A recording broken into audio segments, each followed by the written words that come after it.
Good morning student, मैं Aman and from KM school Jakhar से आप सभी का स्वागत करता हूं। आज हम संघवाद के पार्ट 3 को पढ़ेंगे, ठीक है ना। पार्ट 1 और 2 में हमने क्या पढ़ा था, संघवाद के बारे में पढ़ा था, यानी उसकी क्या संघवाद की क्या होता है, उसकी परिभाषा, उसकी विशेषताएं। फिर उसके बाद हमने पढ़ा था जो भारत में संघीय व्यवस्था, ये जो भारतीय संविधान है उसमें संघीय व्यवस्था के क्या क्या प्रावधान किए गए हैं। उसके बाद फिर हमने पढ़ा था जो केंद्र और राज्य सरकार के अधिकार क्षेत्र के बारे में पढ़ा था, जो उनके अधिकार क्षेत्र 3 भागों में बांटे गए हैं। कौन कौन से? संघीय सूची, राज्य सूची और सीमावर्ती सूची। संघीय सूची वे विषय जिन पर केंद्र सरकार को कानून बनाने का अधिकार होता है, ठीक है। वे किस में आएंगे? संघीय सूची में, यानी जिस पर सिर्फ केंद्र सरकार कानून बना सकती है, वे विषय किस में आते हैं? संघीय सूची में आते हैं। इसमें कुल 97 विषय आते हैं, यानी 97 विषय इसके अंतर्गत आते हैं जिस पर केंद्र सरकार कानून बना सकती है।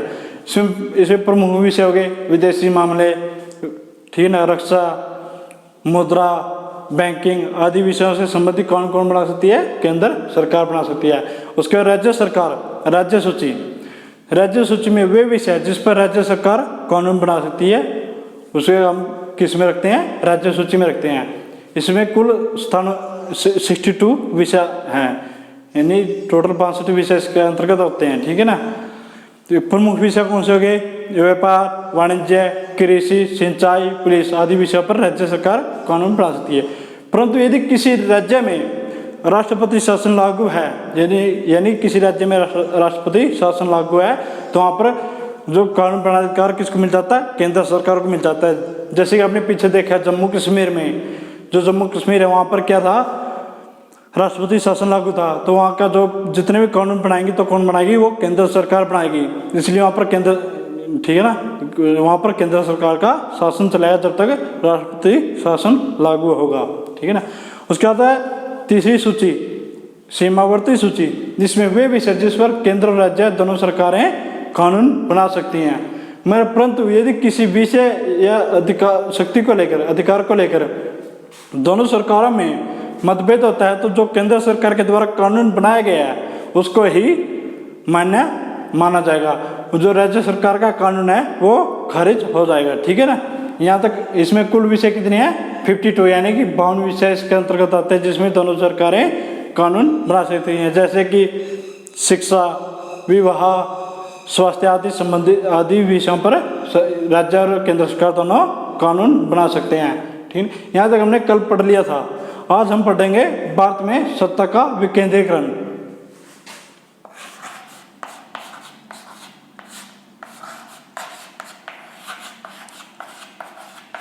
सत्ता का विकेंद्रीकरण।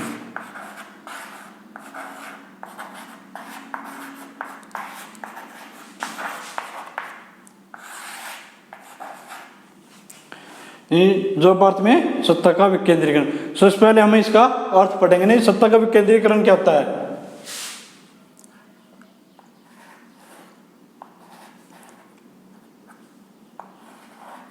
सबसे पहले क्या पढ़ेंगे हम? सत्ता का विकेंद्रीकरण का अर्थ है।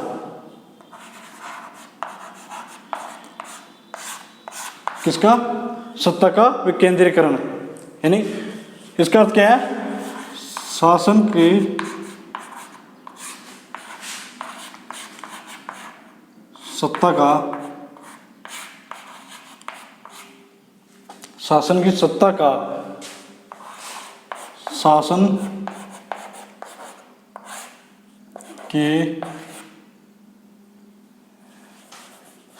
के विभिन्न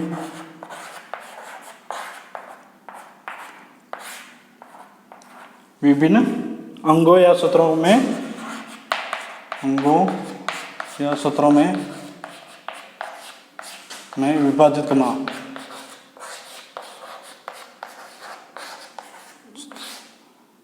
विभाजित करना।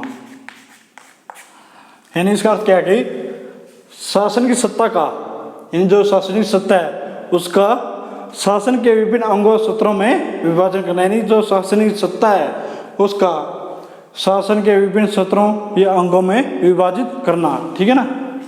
जैसे कि देखते हैं जो भारत का संविधान है, भारतीय संविधान में भारतीय संविधान में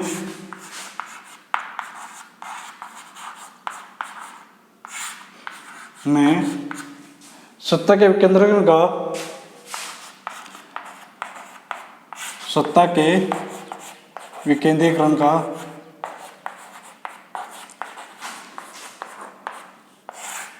विकेंद्रीकरण का 3 सूत्रों पर कौन कौन से?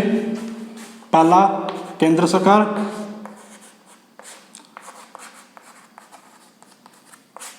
दूसरा राज्य सरकारें,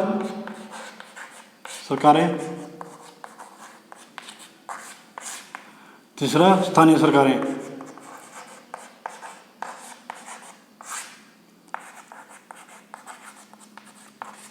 ठीक है ना। इन जो भारत के संविधान में क्या किया गया है, जो भारतीय संविधान है इसमें सत्ता का विकेंद्रीकरण 3 सूत्रों पर किया गया है। कौन कौन सा? पहला केंद्र सरकार, दूसरा राज्य सरकार और तीसरा स्थानीय सरकारों में विभाजन किया गया है। यानी किसका जो सत्ता है उसका विकेंद्रीकरण किया गया कितने भागों पर? 3 भागों पर। कौन कौन सा? केंद्र सरकार, राज्य सरकार और स्थानीय सरकार। ठीक है ना। ये था इसका अर्थ। उसका उद्देश्य है, यानी जो सत्ता विकेंद्रीकरण है इसका उद्देश्य क्या है? जो सत्ता विकेंद्रीकरण करते हैं उसका विभाजन करते हैं, इसके उद्देश्य क्या है उसके बारे में पढ़ेंगे। उद्देश्य, पहला उद्देश्य क्या है इसका? स्थानीय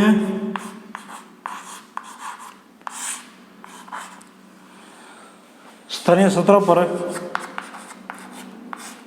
पर लोगों को फैसले में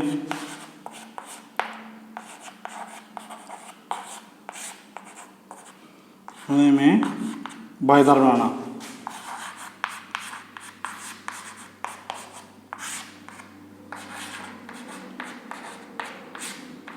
इन पहला उद्देश्य क्या है? जो स्थानीय लोग हैं, स्थानीय स्तर पर जो लोग हैं उनको फैसले में भागीदार बनाना है। जैसे यानी कोई गांव का कोई कार्य है, उससे संबंधित कोई फैसला लेना है तो उसमें लोगों की भागीदारी बढ़ाना। यानी जो गांव से संबंधित या शहरों से संबंधित कोई फैसला लेना तो उसमें लोगों की राय लेना या उनके फैसले में भागीदारी बनाना। ठीक है ना। ये पहला उद्देश्य हो गया। इसका दूसरा उद्देश्य क्या है? स्थानीय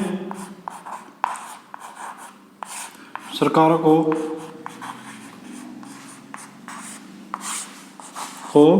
संवैधानिक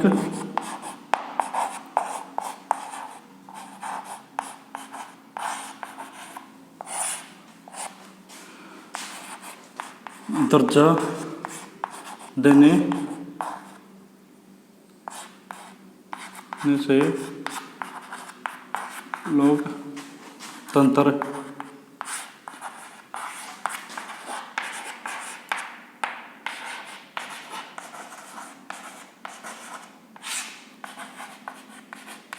जो दूसरा उद्देश्य इसका क्या है? जो स्थानीय सरकारें हैं उनको संवैधानिक दर्जा देकर लोकतंत्र की जड़ों को मजबूत करना। ठीक है ना। यानी कि जो स्थानीय सत्र है उनको संवैधानिक दर्जा देना। जो भारतीय संविधान है उसमें स्थानीय सत्रों को संवैधानिक दर्जा दिया गया है। क्यों? क्योंकि जो स्थानीय कार्य हैं पहले क्या होता, राज्यों के द्वारा किए जाते थे। अगर यदि राज्य सरकार स्थानीय कार्य करेंगे तो उसमें क्या है, काफ़ी टाइम लगेगा। दूसरा, वो लोगों के विचार या उनकी समस्या को समझ नहीं पाएगी, जिस कारण उनकी समस्याएं अधूरी रहेगी। इस समस्या को दूर करने के लिए क्या है, स्थानीय सत्र को संवैधानिक दर्जा दिया गया, ताकि जो स्थानीय सत्र है जैसे गांव है या शहर अपनी समस्याओं को खुद हल कर सके। यदि वो अपनी समस्याओं को खुद हल कर सकेंगे तो या उनको अधिकार है कि वो अपने गांव या शहरों का खुद विकास करेंगे, तो इससे क्या होगा, गांव का विकास बढ़ेगा। गांव का विकास बढ़ेगा तो क्या हुआ, शहरों का विकास बढ़ेगा। और शहरों का विकास बढ़ेगा तो क्या हुआ, राज्यों का भी विकास बढ़ेगा। राज्यों के विकास से क्या होगा, देश का विकास होगा। और देश विकसित होगा तो क्या होगा, लोकतंत्र मजबूत होगा, देश मजबूत होगा। ठीक है ना। इसलिए क्या है, देश को मजबूत बनाने के लिए स्थानीय सरकारों को संवैधानिक दर्जा दिया गया है। ठीक है ना। ये थी दूसरी विशेषता। और तीसरी विशेषता क्या है, स्थानीय शासन में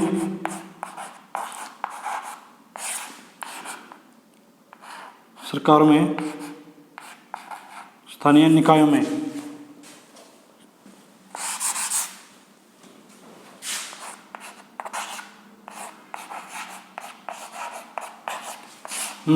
महिलाओं की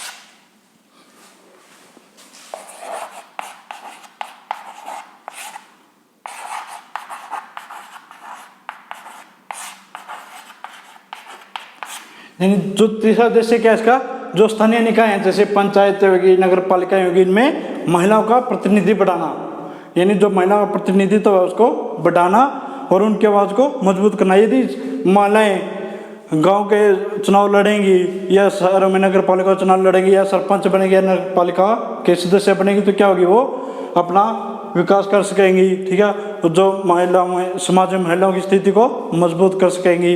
उसके बाद जो महिलाओं की आवाज़ उनको उठा सकेंगे, जो महिलाओं की समस्या है उनका समाधान कर सकेंगी। इसलिए इसको जो स्थानीय निकाय में जो महिलाओं का प्रतिनिधित्व बढ़ाने और उनकी आवाज़ उठाने का प्रमुख उद्देश्य है, किसमें, सत्ता का विकेंद्रीकरण में। एक तीसरा उद्देश्य क्या है, जो स्थानीय निकाय में महिलाओं का प्रतिनिधित्व बढ़ाना और उनकी आवाज़ को मजबूत करना। ठीक है ना, ये तीन उद्देश्य थे इसके। पहला उद्देश्य क्या था, जो स्थानीय स्तर पर लोगों को फैसले में भागीदार बनाना, जो यानी स्थानीय स्तर पर फैसले होते हैं उनमें लोगों की भागीदारी को बढ़ावा देना।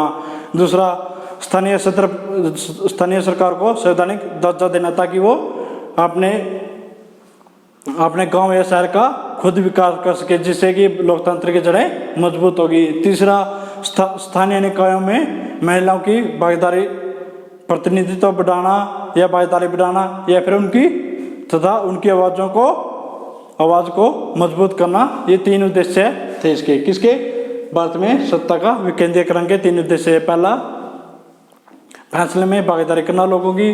दूसरा, स्थानीय निकाय संवैधानिक दर्जा देना। तीसरा, महिलाओं की भागीदारी और उनकी आवाज़ को मजबूत करना। ठीक है ना, उसके बाद हम पढ़ेंगे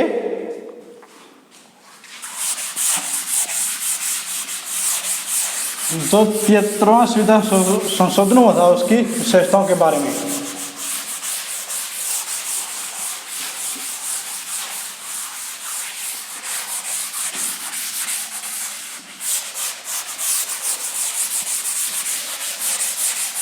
इस लेसन का अपना लास्ट पॉइंट है, ये क्या है, 73वें संविधान संशोधन।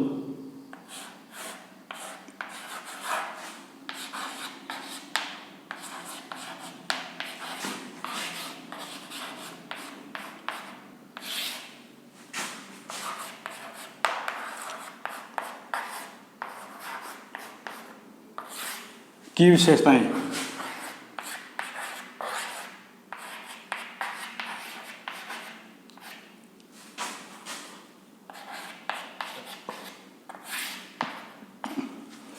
यानी अब हम अपना लास्ट पॉइंट पढ़ेंगे 73वें संविधान संशोधन की विशेषताएं हैं। जो 73वां संविधान संशोधन हुआ था, कब हुआ था, 1992 में, यानी 1992 में हुआ था ये संविधान संशोधन। इसकी क्या विशेषताएं हैं, यानी में कौन कौन से विषय को अपनाया गया था कि जिस कारण स्थानीय क्षेत्र को मजबूत किया जा सके। ठीक है ना, पहली विशेषता क्या है इसकी, नियमित चुनाव। फर्स्ट विशेषता, नियमित चुनाव।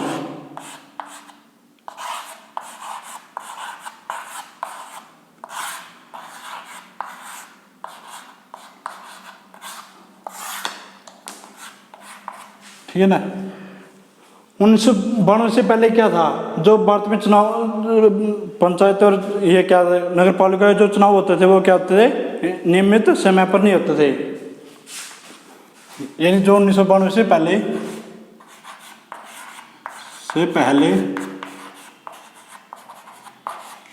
स्थानीय निकायों के चुनाव नियमित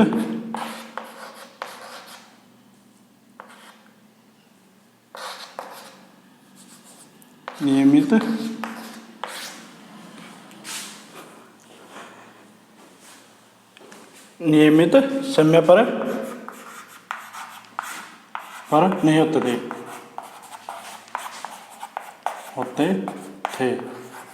ठीक है ना। नियमित पर नहीं होते, सॉरी यहाँ पर मिस्टेक हो गई है।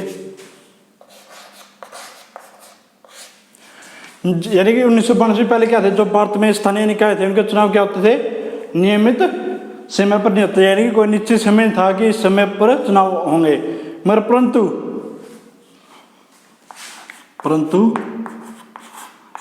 1992 में संविधान संशोधन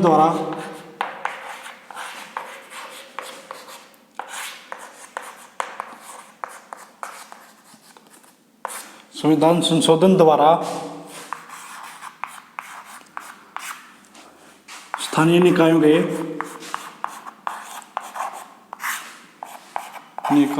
के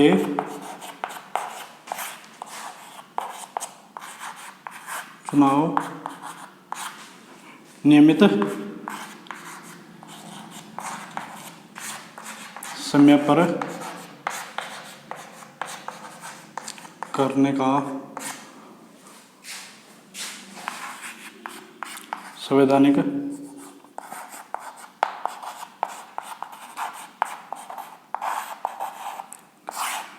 प्रावधान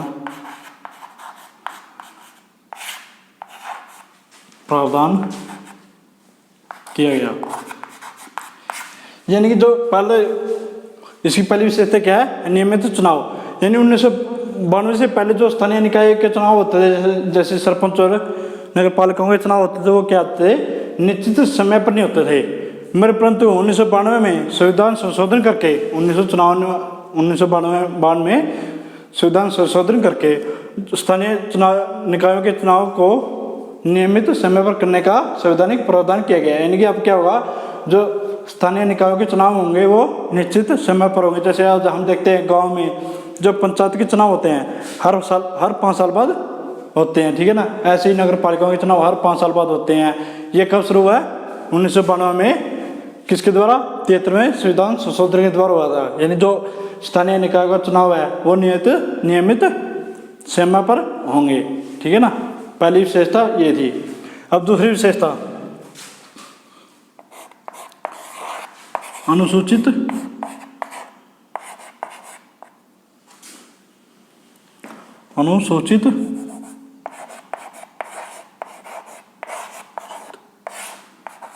जातियों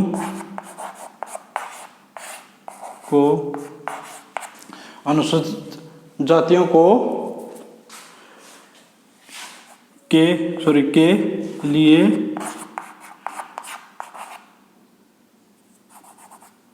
सीटों का आरक्षण, सीटें आरक्षित है।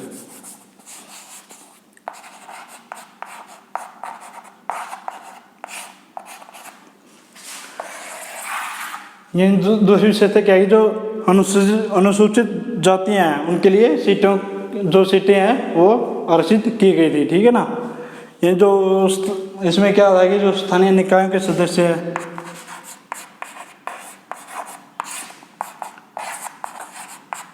उनके सदस्य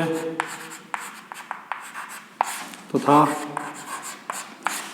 जो स्थानीय निकाय के सदस्य हैं तथा उनके पदाधिकारियों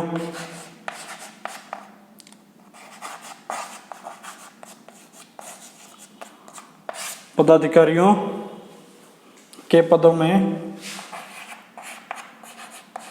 पदों में अनुसूचित सूचित जनजातियों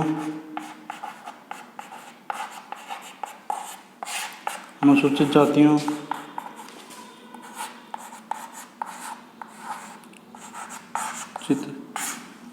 जातियों तथा पिछड़ा वर्ग के लिए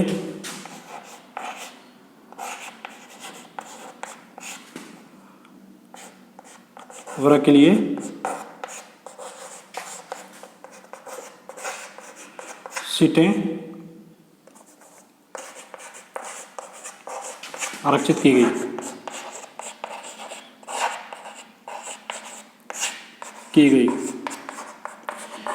दूसरी विशेषता क्या थी? जो अनुसूचित जनजातियाँ होती हैं उनके लिए सीटें आरक्षित की गई थी, यानी जो स्थानीय निकायों में के सदस्य तथा पदाधिकारियों के पदों में, इन जो स्थानीय निकायों के जैसे पंच होते हैं, सरपंच के बाद पंच होते हैं, नगरपालिका के वार्ड के सदस्य होते हैं, उनके पदों के लिए अनुसूचित जातियों जनजातियों तथा पिछड़ा वर्ग के लिए सीटें आरक्षित की गई का प्रावधान किया गया ताकि वे अपने वर्ग या समुदाय का विकास कर सकें। ठीक है ना।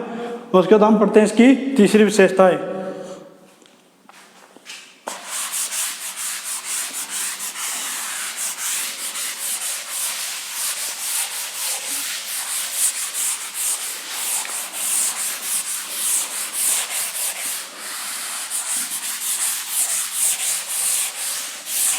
तीसरी विशेषता क्या है? महिलाओं के लिए आरक्षण।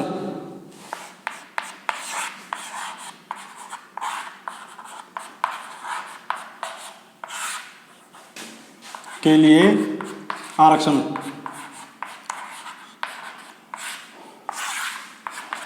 पहले क्या होता था? केंद्र और राज्य सरकारें होती थी, वहां पर क्या है, सीटें बहुत सीमित होती थी, जिस कारण क्या महिलाएं भाग नहीं ले पाती थी। इसलिए जो स्थानीय स्वशासन की स्थापना की गई, उसमें एक प्रावधान किया गया महिलाओं के लिए सीटों का प्रावधान है। इसमें क्या गया? इसमें महिलाओं के लिए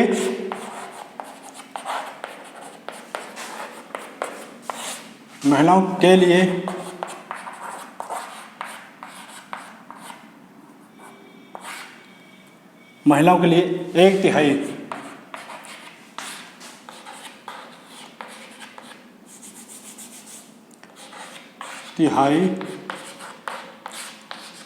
सीटें आरक्षित की गई।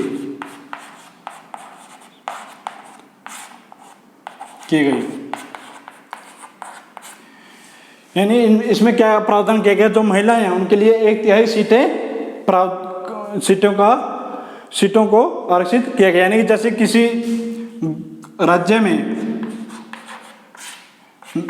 90 सीटें हैं, ठीक है ना, 90 सीटों का 1/3 कितना होगा? 30। यानी 30 सीटें किसके लिए होंगी? महिलाओं के लिए होगी। जैसे किसी गांव में माना 9 सीटें हैं, गांव में क्या है, 9 वार्ड है, 9 वार्ड हैं, तो उनमें से 3 वार्ड में कौन इलेक्शन लड़ेगा? जो 3 वार्ड होंगे उनमें 3 वार्ड महिलाओं के लिए आरक्षित होंगे। यानी जो सीटें होंगी उसमें 1/3 सीटें महिलाओं के लिए आरक्षित की गई। यानी जैसे 30 सीटें होंगी तो 10 सीटें महिलाओं के लिए, 90 होंगी तो 30 सीटें महिलाओं के लिए आरक्षित की गई। ठीक है ना। उसके बाद है 4th पॉइंट, इसमें चौथी विशेषता क्या थी? स्वतंत्र राज्य चुनाव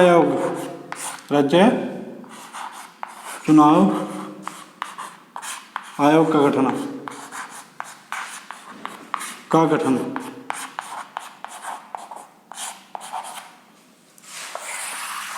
इन चौथी विशेषता क्या थी? स्वतंत्र चुनाव आयोग का गठन किया गया। इन जो पंचायतें हैं और नगर पालिका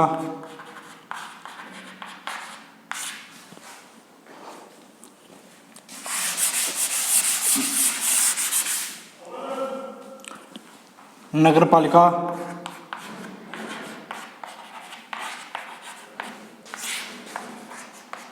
के चुनावों के लिए राज्यों में हमें चुनाव आयोग का गठन किया गया।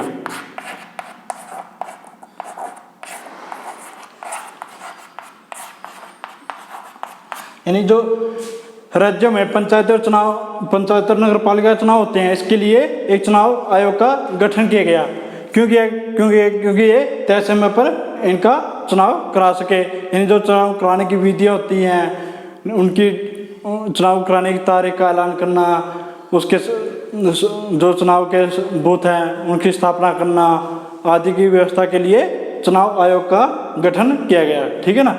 उसके बाद अपना लास्ट पॉइंट है इसमें जो, ठीक है ना, लास्ट पॉइंट क्या है, लास्ट विशेषता वित्तीय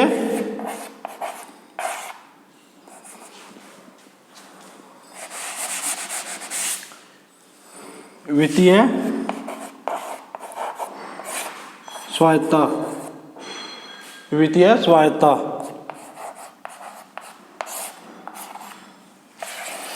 ठीक है ना। जैसे नाम से पता चल रहा है वित्तीय, यानी कि वित्तीय क्या होता है, आर्थिक या पैसा का लेन देन, उसकी स्वायत्तता। जो प्रांतीय स्थानीय स्वशासन है उसको जो पैसा खर्च करने का स्वतंत्रता। इन जो राज्य सरकारें होती हैं, राज्य सरकारें